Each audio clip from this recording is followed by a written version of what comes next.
فأنا ناصح لإخواني بالصدع بالحق تبيض وجوههم. السكوت في مسألة الحزبية يضرها، فاصدع بما تؤمر وأعرض عن المشركين. سلامي على دماج ورجالها والشيخ يحيى ودار العلم يا سعد بانيها. بسم الله الرحمن الرحيم. الحمد لله رب العالمين، والصلاة والسلام على المبعوث رحمة للعالمين وعلى آله وأصحابه أجمعين. أما بعد.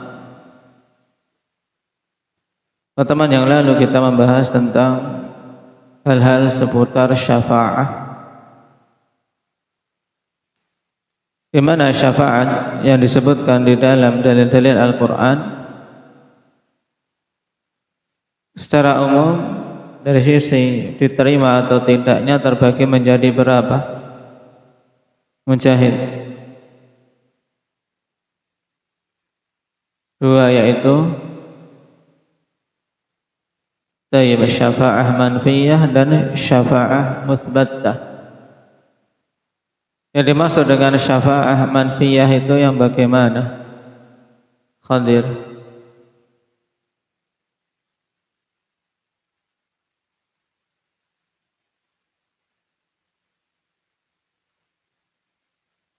Yang ditiadakan di dalam Al-Quran atau dibatalkan, tidak diterima. Nah, bentuknya bagaimana nih syafa'ah manfiyah?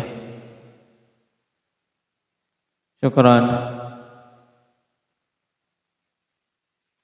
Syafa'ah yang diminta kepada selain Allah Subhanahu wa ta'ala seperti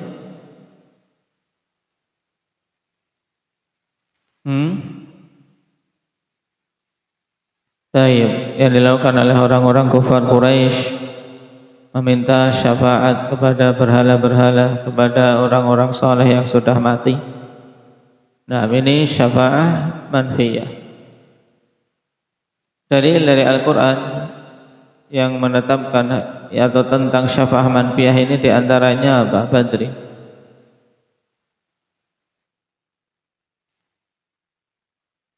Fama tanfa'uhum syafa'atus syafi'in. Tayyib. Tidak bermanfaat bagi mereka syafaahnya orang-orang yang beri syafaat, yaitu syafa'ah batilah. Tayyib.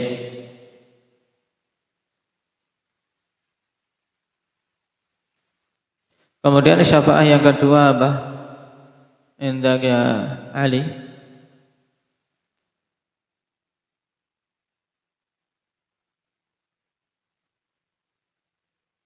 Syafa'ah apa namanya?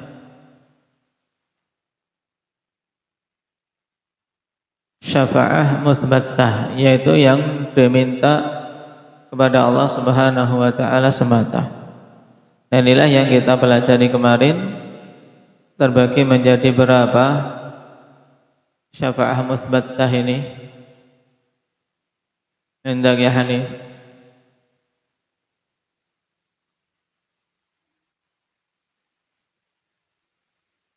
Syafa'ah yang ditetapkan.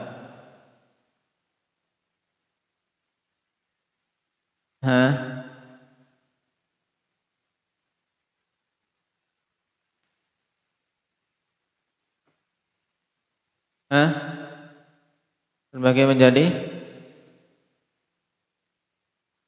dua, apa itu?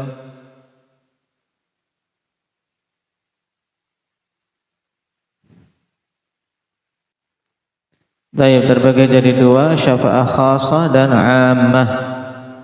Itu masuk jenis musbattah. Yang khasah ada berapa, Talha?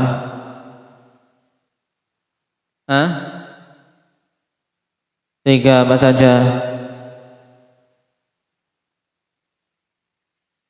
La ya, syafa'ah khasah itu yang khusus untuk Nabi sallallahu alaihi wasallam.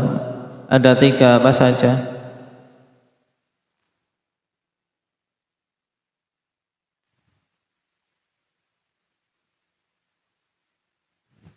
Syafa'ah uzma dua, syafa'ah untuk penduduk surga bisa masuk surga. Yang ketiga, syafaat Rasulullah pada pamannya Abu Thalib. Kemudian syafaat amma, ada berapa Thaqif? 5 apa saja? Tidak perlu buka buku.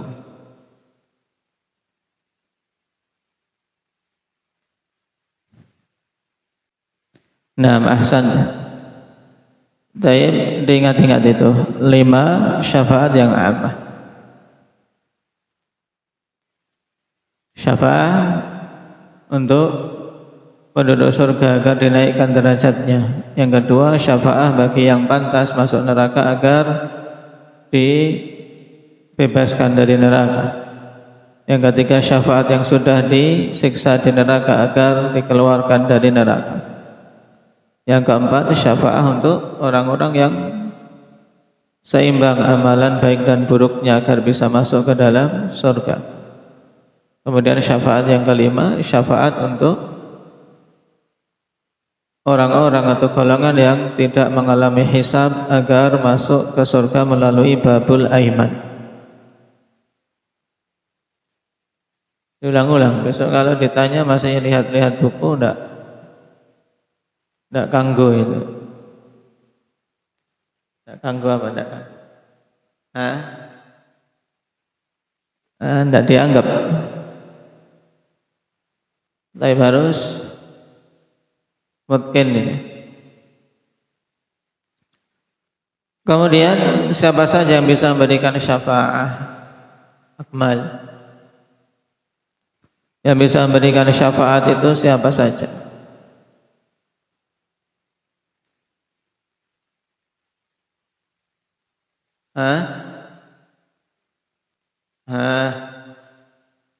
Harus dipahami kemarin rukun-rukun syafaat dulu. Rukun syafaat dulu ada berapa? Hendak ya Fatih. 4 apa saja? Tutup catatannya. Syafi',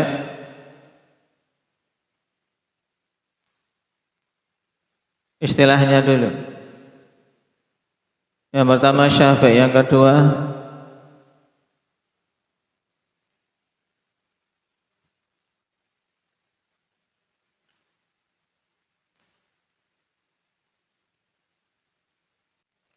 taib, yang kedua masyru' ilaih, yang ketiga masyru' lahu, yang keempat talab. Talab itu permintaannya berupa minta kebaikan agar didapat atau agar keburukan-keburukan tertolak. Nah, sekarang yang ditanyakan jenis-jenis syafi'. Ya, syafi' yang bisa menjadi syafi', pemberi syafaat itu siapa saja? Paham Hamzah pertanyaannya? Siapa saja?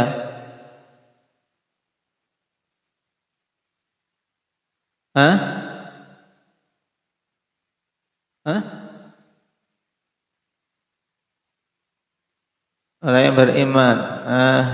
Jenisnya apa saja? Kemarin dia disebutkan. Apa saja ikhlas? Para nabi, malaikat, syuhada, terus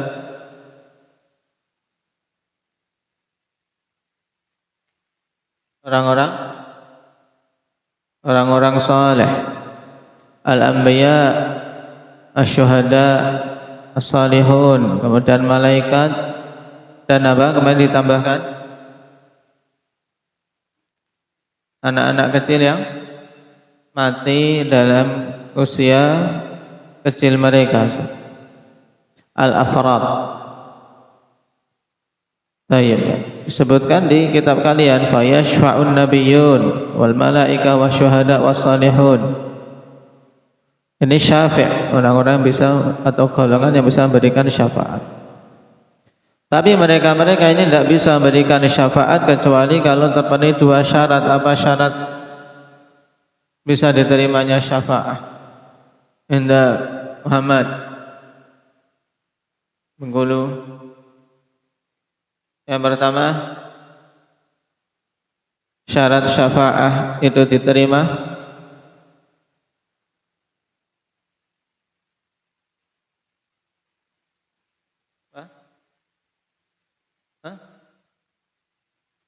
Enggak nyambung. Syarat diterimanya syafaat ada berapa? Ada berapa, Abdullah? Syarat diterimanya syafaat ada berapa? 2, yaitu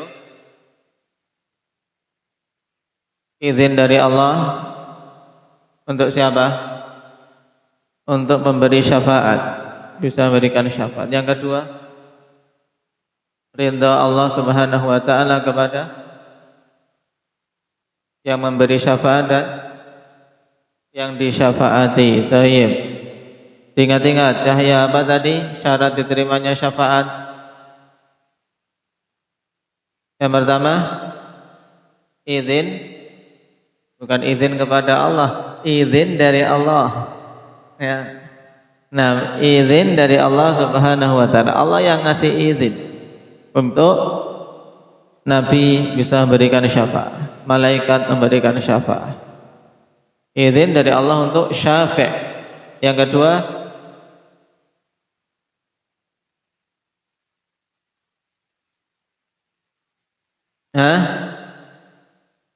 ridha Allah kepada yang memberi syafaat dan yang diberi, yang disyafaati. Sekarang dalilnya apa, Wafa? Dalil syarat tadi. Tutup kitabnya.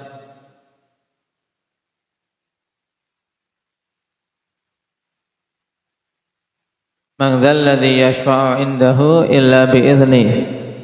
Ini tentang syarat izin. Adapun syarat ridha, apa dalilnya, Usama?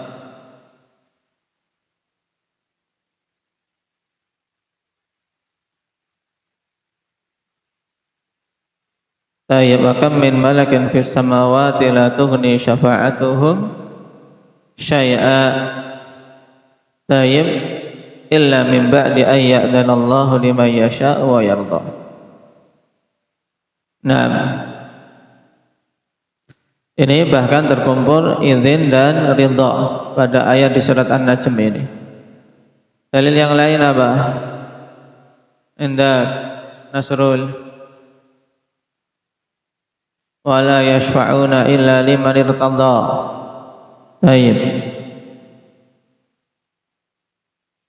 Kemudian manusia terkait masalah syafaat terbagi menjadi berapa golongan? Indah sampai belum Jabir? 3 apa saja? Golongan yang hulu dalam syafaat siapa itu? Tutup catatannya. Orang-orang musyrikin, kuburiyun. Terus yang kedua, orang yang mengingkari syafaat. Syafaat itu tidak ada menurut mereka. Contohnya Mu'tazilah, terus Khawarij. Nah, terus yang ketiga siapa, Akbar?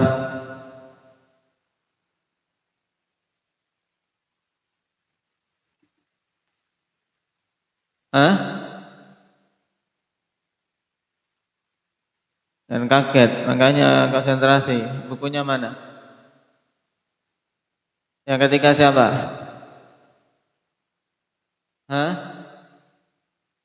Siapa, Yahya? Ahlus Sunnah wal Jamaah. Kenapa mereka? Keyakinannya bagaimana? Menetapkan syafaat tapi tidak ghulu. Dalam artian menetapkan syafaat sesuai dengan dalil Al-Quran dan Sunnah. Baik. Sekarang kita lanjutkan. Kata Syekh Muhammad bin Abdul Wahhab rahimahullahu ta'ala, wa yatawakkalu alaihim. Dan dia bertawakal kepada perantara-perantara tersebut. Karena pada Pembatal Islam yang kedua ini dikatakan man ja'ala bainahu wa bainallahi wasa'id yad'uhum wa yas'aluhum syafa'ah. Ini sudah kita bahas. Siapa saja menjadikan antara dia dengan Allah perantara-perantara dalam ibadah. Kemudian dirinci di antara peribadatannya doa, minta syafaat. Kemudian yang ketiga wa yatawakkalu alaihim, dan tawakal kepada mereka. Nah, tawakal ini ibadah yang tidak boleh diserahkan kecuali kepada Allah Subhanahu wa ta'ala. Yang hakikat tawakal yaitu sidqu i'timadil qalbi 'ala Allah fi jalbil manafi' wa daf'il madar. Sidqu i'timadil qalbi 'ala Allah fi jalbil manafi' wa daf'il madar ma'a fi'lil asbabil ma'dzuni fiha. Ma'a fi'lil asbab al-ma'dzuni fiha. Pengertiannya dipahami dengan baik. Besok ditanyakan harus bisa semua. Yang namanya tawakal adalah apa? Benarnya penyandaran hati kepada Allah Subhanahu wa ta'ala dalam upaya mendapatkan kemanfaatan atau menolak kemudaratan, disertai dengan melakukan sebab-sebab yang diizinkan. Ini namanya apa? Hanif, tawakal apa tadi? Coba dibaca.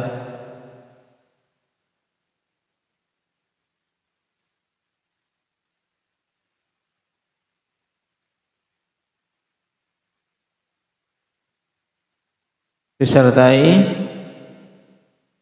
melakukan sebab-sebab yang diizinkan. Taib, apa Fatih? Tawakal itu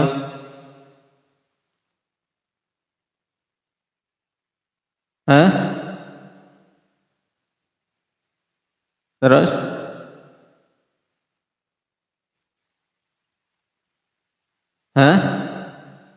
yang benar itu, tulis yang betul. Apa Mujahid?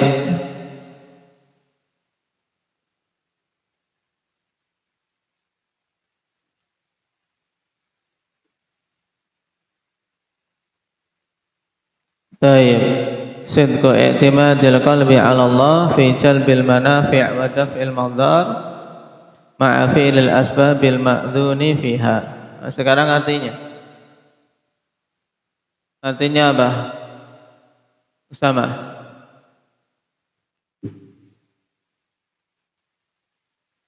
Benarnya penyandaran hati kepada Allah dalam upaya mendapatkan kemanfaatan dan menolak kemudaratan, disertai dengan melakukan sebab-sebab yang diizinkan.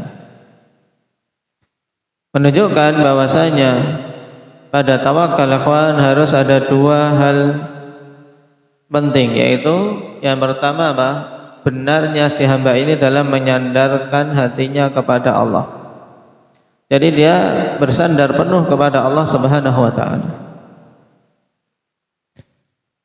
Kemudian yang kedua, dia dituntut untuk tetap melakukan sebab-sebab yang diizinkan atau sebab-sebab yang syar'i. Nah,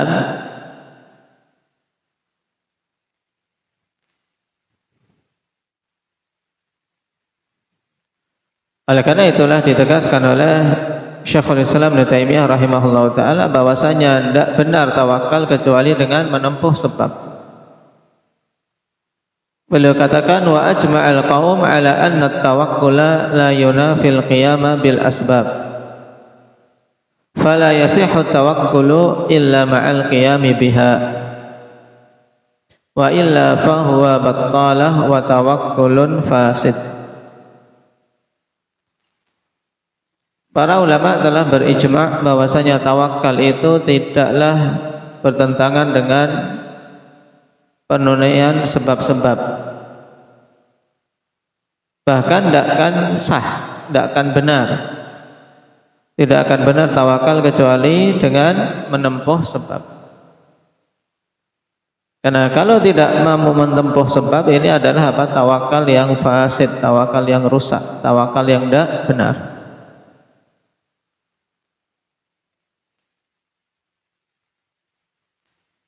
Baik. Dan dalil-dalil tentang tawakal di antaranya Indah ya Iqbal,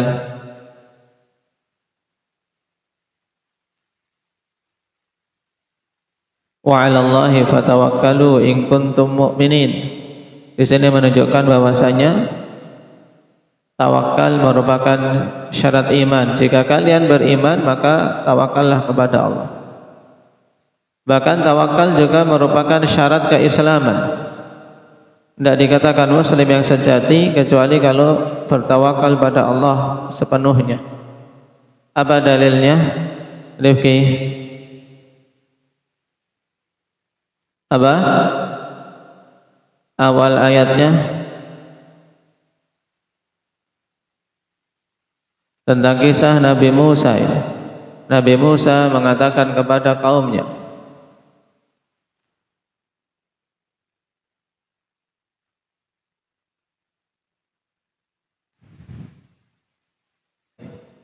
nah, wa idh qala Musa liqaumihi ya qaumi in kuntum amantum billah fa alaihi tawakkalu atau fa'ala Allah fa alaihi tawakkalu in kuntum muslimin. Nah, in kuntum amantum billah fa alaihi tawakkalu in kuntum muslimin. Jika kalian memang beriman pada Allah, maka hanyalah kepada Allah lah semata kalian harus bertawakal jika kalian itu orang-orang yang berislam. Ayat ini menunjukkan tawakal merupakan syarat keislaman. Namun itu ditambahkan. Jadi syarat tawakal sebagai syarat keimanan juga sebagai syarat dari apa? Dari keislaman seseorang. Dan Allah janjikan kecukupan bagi siapa saja yang bertawakal kepadanya. Apa dalilnya? Badri. Wa may yatawakkal 'ala Allah fahuwa hasbuh. Siapa saja yang bertawakal kepada Allah, maka Allah akan mencukupinya, memberikan kecukupan kepada orang tersebut. Baik. Dan perkara tawakal perkara yang sangat penting. Makanya harus betul-betul benar dalam menyerahkannya kepada Allah Subhanahu wa taala. Nah, kapan saja seseorang kok tawakalnya kepada selain Allah? Misalnya para kuburiyun menyerahkan urusan perkaranya kepada wali-wali yang sudah mati. Tawakalnya kepada wali-wali tersebut, maka dia jatuh dalam apa, Yahya? Syirik, batal keislamannya. Nah,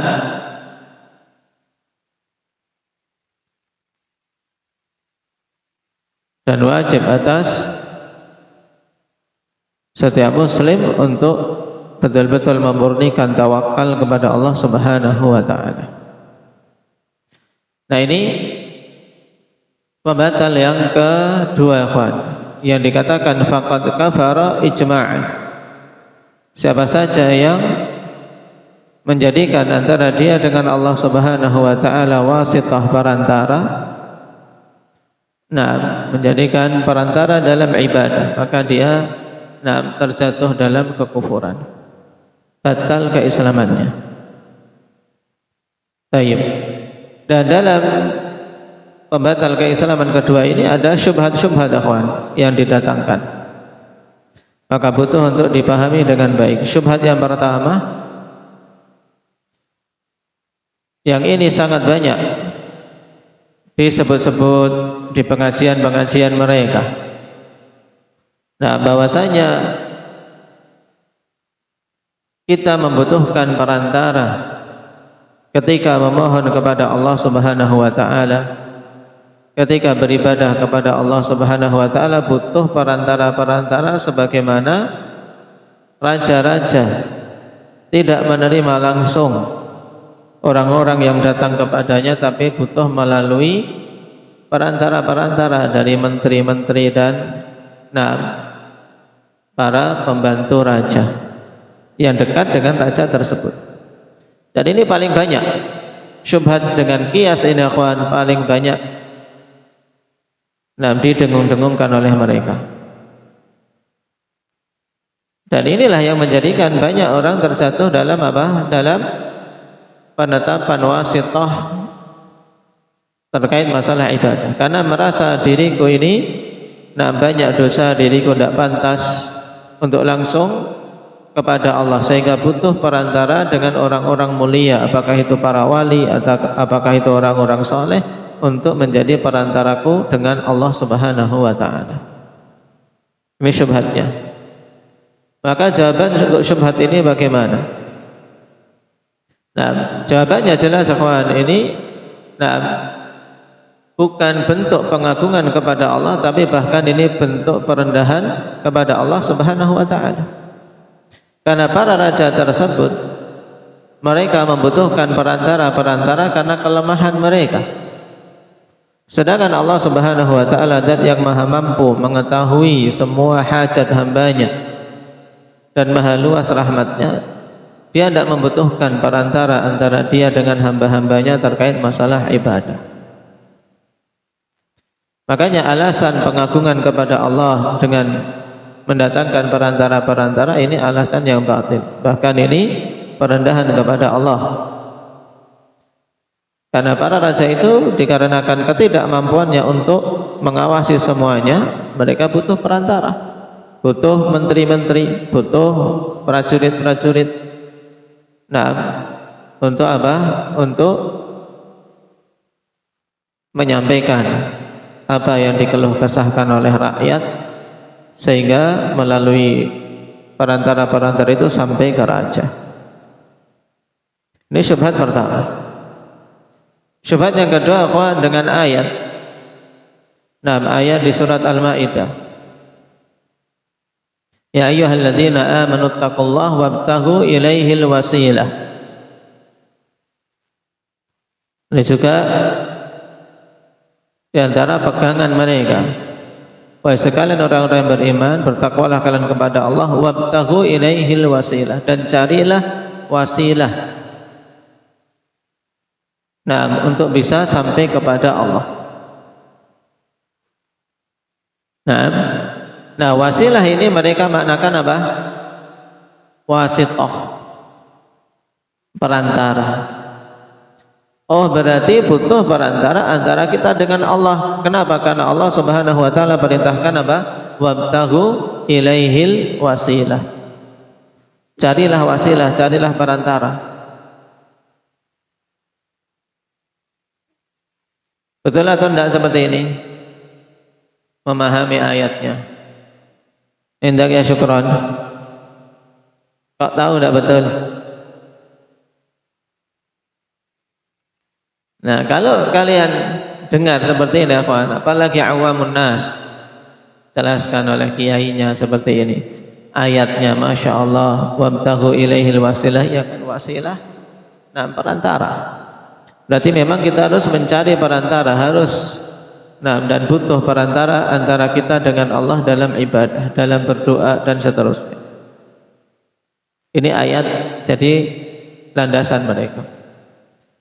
Maka ketahuilah bahwasanya pemaknaan tadi batil karena menyelisihi apa yang disebutkan oleh para mufassirin dari kalangan para salaf ridwanullah alaihim. Baik, karena yang dimaksud dengan wabtaghu ilaihil wasilah yaitu at-ta'ah. Bertakwalah kalian kepada Allah Subhanahu wa ta'ala dan lakukanlah amalan-amalan ketaatan. Bukan maksudnya, nah, wasilah di sini adalah perantara yang menjadi pembatal keislaman yang sedang kita bahas. Baik. Demikian pula ayat di surat Al-Isra, hampir sama pendalilan mereka. Wa ulaikal ladzina yad'una yabtaghuna ilaihil ulaikal ladzina yad'una yabtaghuna ilaihimul wasilah ayyuhum aqrab. Ulaikal ladzina yad'una yabtaghuna ila rabbihimul wasilah. Baik. Mereka itu orang-orang itu ulaikal ladzina yad'un yabtaghuna ila rabbihimul wasilata ayyuhum aqrab. Ini terkait, nah, dulu ada orang-orang yang menyembah jin. Orang-orang yang menyembah jin. Kemudian ternyata jinnya itu sudah masuk Islam, sedangkan orang-orang musyrik itu masih saja menyembah jin-jin tersebut. Maka turunlah ayat, para jin yang disembah tersebut ternyata mereka juga berupaya untuk bisa mendekatkan diri kepada Allah Subhanahu wa taala dengan sedekat-dekatnya. Ini makna yang benar tentang ayat